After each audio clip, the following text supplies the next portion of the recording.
Саламатсыздар ма? Мен Байкеева Самал Оңғарбайқызы, Жамбыл облысы, Жамбыл ауданы, Бауыржан Момышұлы атындағы мектеп гимназиясының қазақ тілі мен әдебиеті пәнінің мұғалімімін. Менің мұғалімдік және сынып жетекшілік қызмет атқарып жатқаныма міне 13 жыл болыпты. Бұл өте қызықты әрі жауапты мамандық. Өзімнің сынып жетекшілік жұмысында мен бірнеше бағыттар арқылы жүзеге асырамын. Және толыққанды үйлесімді тұлғаның дамуы бағытында мен сынып жетекші, сынып жүрегі жобасын ұсынамын. Бүгінгі заман балалары гаджеттерге тым құмар және белсенді өмір салты оларға қызықты емес. Сондықтан балалардың физикалық дамуына назар аудару үшін біз экстремалды спорт түрлеріне жиі жүгінеміз.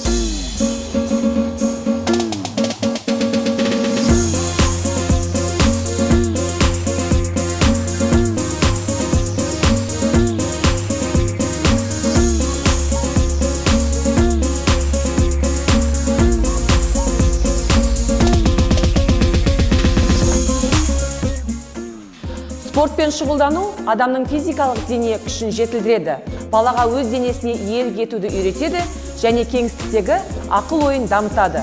Ұялы телефонмен көп уақыт өткізу салдарынан балалардың дене қимыл қозғалысының белсенділігі төмендеуде. Осының алдын алу мақсатында балаларды физикалық күш жұмсалатын, энергия бөлінетін спорт түрлерімен бірге айналысамыз. Ағзамыздағы зат алмасу үдерісін қалпына келтіреміз. Біздің отанымыз Қазақстан. Жобамыздағы негізгі басымдық өлкетануға, көшпелі қазақ халқының тұрмыс-тіршілігі мен мәдениетін зерттеуге бағытталып отыр. Балаларды отаншылық бағытта тәрбиелеу мақсатында біз балалармен ұлттық қолөнер түрлерін, қазақтың мәдениетін меңгертуге күш жұмсап жатырмыз. Көшпелі қазақ халқының тұрмыс-тіршілігін бірге зерттеп, қолөнер түрлерін бірге меңгерудеміз.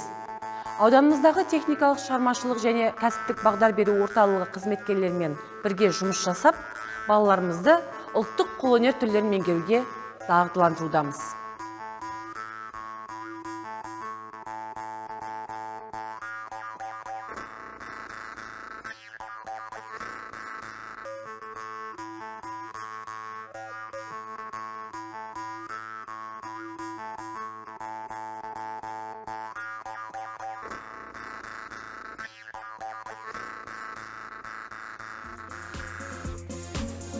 Сондай қолөнердің бір түрі қыштан ыдыс жасау. Қыштан ыдыс жасау атадан балаға мұра болып қалған ата кәсіптің бір түрі.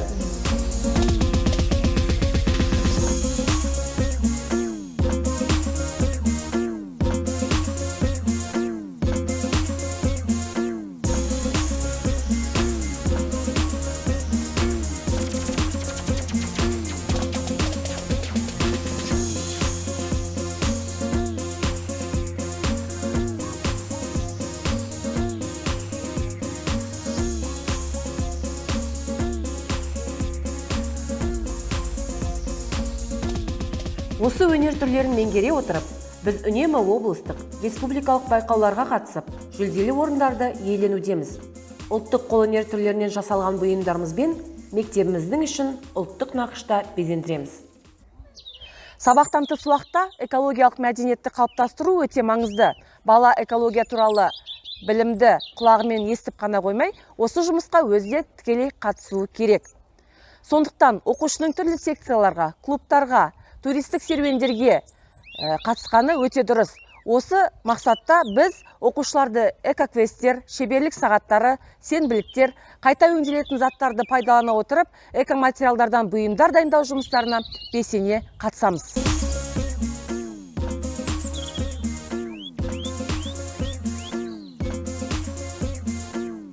Мен бақытты адаммын, өйткені мен балалармен жұмыс жасаймын. Үнемі бір орында тұрмаймын және үнемі даму үстіндемін. Бұл жобаны жүзеге асыруда маған көмектесетін менің шәкірттерім. Біз үнемі жаңа белестерді бағындыруға тырысамыз, сонымен қатар жаңа мақсаттарды үнемі қойып отырамыз. Мен үшін сынып жетекшілік менің жұмысымның бір бөлшегі ғана емес, сонымен қатар жаңа мүмкіндіктермен белсенді өмір.